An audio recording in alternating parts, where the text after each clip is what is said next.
constantly expanding its use of the 145-acre site. In 1975, the festival still just had 5-day event with only 3 days of the Louisiana Heritage Fair, and it had anticipated attendance of like 80,000. This was also the first year of the festival's popular limited edition silkscreen posters. Now they're recognized as the most popular poster series in the world. From 76 to 78, Jazz Fest expanded to 2 full weekends, like it is now, of the Heritage Fair. And in 79, for the 10th anniversary, the festival scheduled 3 weekends through the entire weekend because it was canceled due to rain. Man, like last week, it was nuts.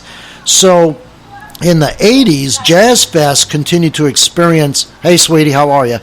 Experienced a tremendous growth in popularity and began to gain wide acclaim.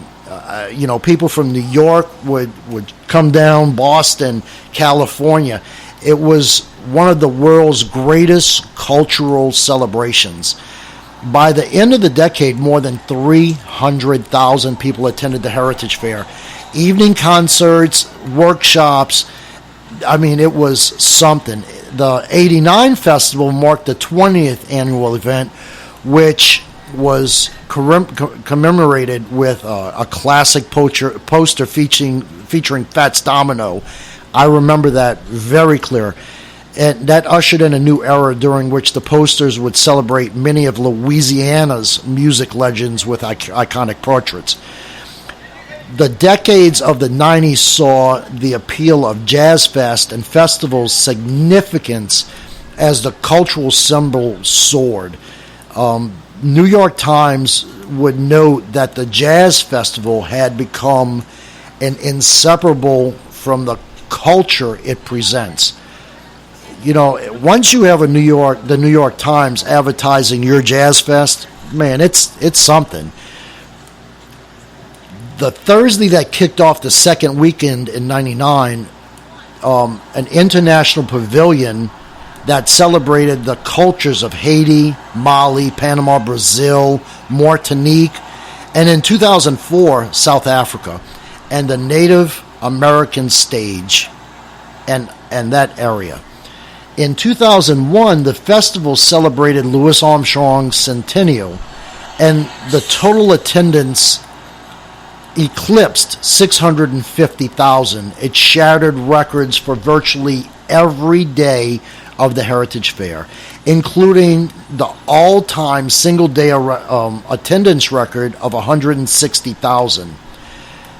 Ween's prediction that the New Orleans would become the first city of jazz festivals had truly come true.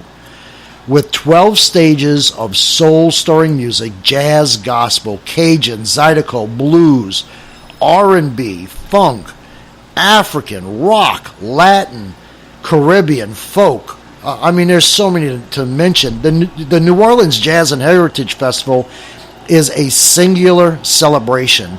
The events have showcased most of the great artists of New Orleans and Louisiana for the last half-century.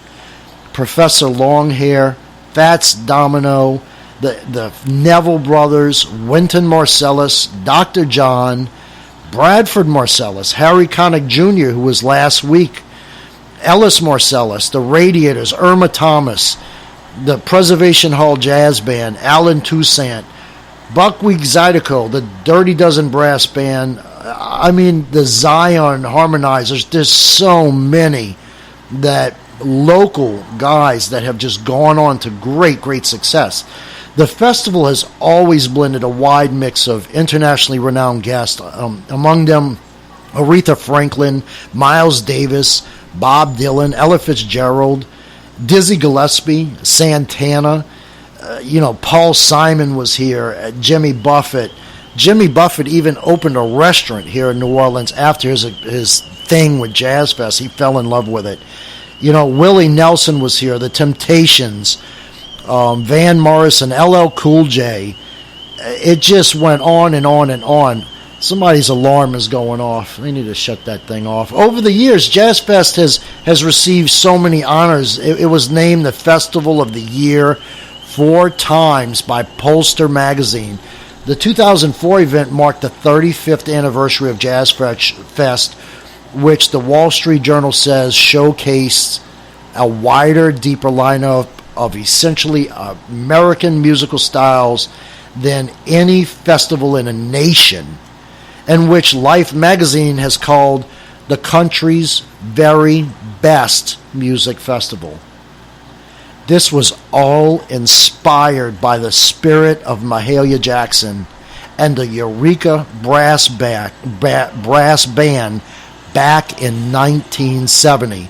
The New Orleans Jazz and Heritage Festival continues to celebrate the culture of Louisiana with the combined fever of gospel hymn and the joy of the jazz parade. You're listening to Out and About in the Big Easy. I'm your host, PJ LaRive, and we're live from Cafe Du Monde, New Orleans, Jazz Fest season. I'm having me some beignets and some cafe au lait, and I'm getting ready to order me another cafe au lait and some more beignets. Y'all want some? All right, you're listening to Out and About in the Big Easy. Stand by.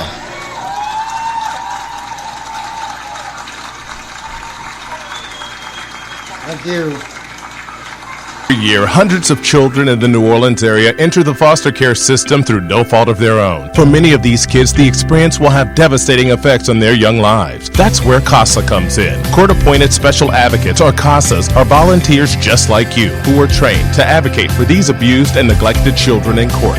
You could be the voice of a foster kid. Make a lifelong difference for a foster child in your community. To volunteer or donate, go to CASANewOrleans.org. That's CASANewOrleans.org.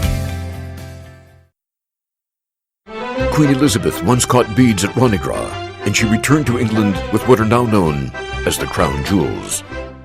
When he travels, he brings Central Time with him.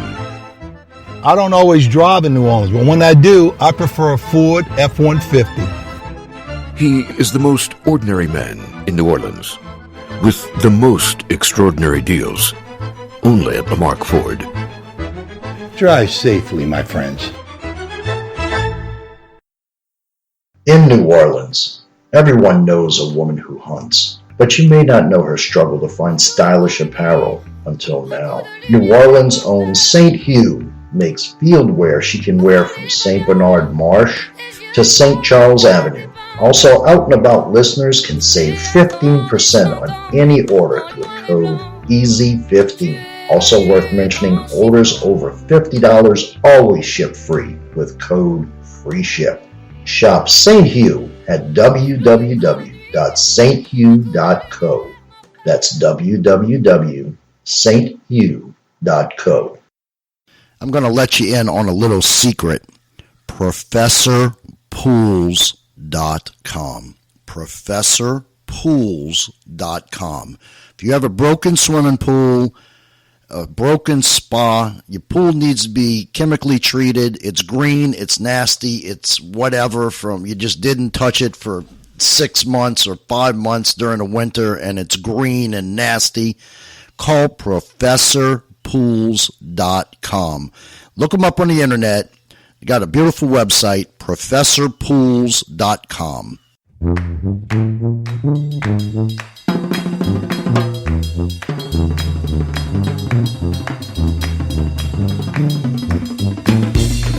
Welcome back to Out and About in the Big Easy, live from Cafe Du Monde. So we grew a little crowd here. This is pretty cool. I guess they like seeing a live broadcast. So, getting back to the historic celebration of the Jazz and Heritage Festival and everything that it represents, this year, 2017, is a historical celebration of Cuban culture. With Cuban rhythms as the heartbeat of the 2017 New Orleans Jazz and Heritage Festival, it's presented by Shell, and it honors New Orleans' deep historical connections with Cuba by hosting one of the largest celebrations of Cuban culture in the U.S. since the 1950s. The heart-jumping and rousing rhythms of Congo Los Hoyos. The parade will take the dancing crowds around the fairgrounds and to the Cultural Exchange Pavilion, and the hub of the Cuban celebration. The Cultural Exchange Pavilion stage will feature Septepto, and you have to forgive me, it's Habana Sana. I don't speak Spanish, so my Spanish, I don't roll my R's, I'm a Cajun. Grupo Culinary, Congo Los Hoyos, and the Martinez group that was last weekend, and Serpepto, Santiago, and Ocean, there's all this week. So while in the pavilion, don't miss the really rare opportunity to exchange with Cuban master craftsmanship and artists. They're going to demonstrate their creative process. There's photography and multimedia exhibits, and it's going to offer additional insights into both contemporary and popular culture in Cuba. If you want more information on it, or for the complete Cuban experience, jump on the NewOrleansJazzFest.com. They have a link there that you can jump on your phone and see it. And for a complete Cuban experience, stop for tostones with mojo. That's fried green plantains with garlic sauce. Man, that is good stuff. And there's all kinds of other delicious Cuban dishes. It's served every day today from 11 to 7 at Cubana Food Booth, located right outside of the pavilion. And remember, it's it's still early. At Jazz Fest, we got a couple hours before we actually start Jazz Fest. It's only almost 9 o'clock now, but I got some emails that were interesting. What to bring to Jazz Fest? A great way to get to the festival is by bicycle. Traffic is nuts. So if you can bike, I would bike it. Bring a good lock your bike. A lot of the streets leading to the festival now are featured dedicated bicycle routes. If you jump on the Jazz Fest website, you can see the map with all the routes. Now, bicycles are not allowed into the festival grounds, so again, bring a good lock. Bicycle parking areas are located adjacent to the Gentilly pedestrian and the Sauvage Street pedestrian festival entrances. The bicycle parking areas are staffed by security and festival volunteers. If they're locked overnight, in case you need to leave your bike behind, there's security there. The festival does not provide a bicycle valet service, only a designated area with the racks for securing your own bike. You must park your own bike and provide your own bike lock. The festival asks that you please refrain from locking your bikes on private residential fences. Please don't lock your bike on the cow fences. So, being the last weekend of Jazz Fest, and what a lot of people don't do is toot the Jazz Fest horn.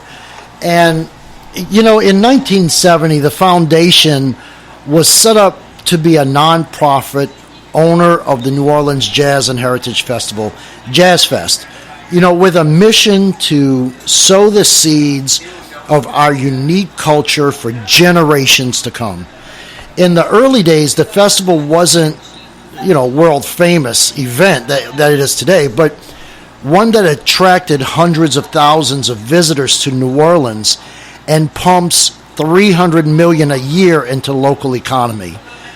No, it's often said that the Jazz Fest there were more performers on stage than they had the audience, but the founders believed that Jazz Fest would one day grow into a major success, which it did.